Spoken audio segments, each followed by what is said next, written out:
সংখ্যা 1, যেটা সূর্য দ্বারা প্রভাবিত। আপনার যদি 1 সংখ্যা হয়, মানে মূলাঙ্ক বা ভাগ্যাঙ্ক যদি 1 হয়, মনে রাখবেন আপনার সবথেকে বড় শত্রু হলো আপনার অহংকার। আপনি ভাবেন আপনি নেতা, আপনি সেরা, কিন্তু এর ফল কি হয় জানেন? এক সময় সবাই আপনাকে ছেড়ে দূরে সরে যায়।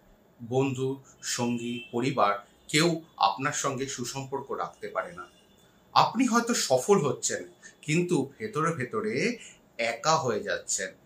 কেউ কিন্তু আপনাকে ভালোবাসতে পারবে না, শুধু ভয় পাবে বা সহ্য করে যাবে।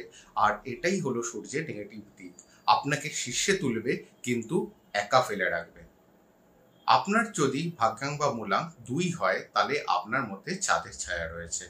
সংখ্যা 2 মানেই কিন্তু আবেগ, অনুভূতি।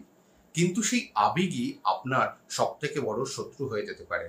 আপনি ছোট ছোট কথায় ভেঙে পড়তে পারেন।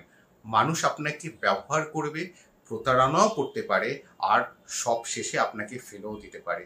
বারবার প্রেমে ব্যর্থ হতে পারেন, ব্যবসার পার্টনারশিপ নষ্ট হয়ে যেতে পারে, পরিবারেও আপনি কিন্তু অবহেলার শিকার হতে পারেন। আপনার মনের শান্তি কখনো স্থায়ী হতে পারবে না। একদিন আনন্দ থাকবে, পরের দিন দুঃখ। চাঁদের মতন ওঠানামা করবে, নো মুন বা ফুল মুন। এইভাবে চলতে থাকলেই আপনার জীবন কেটে যাবে হতাশায়, অবিশ্বাসে এবং একাকিত্বে।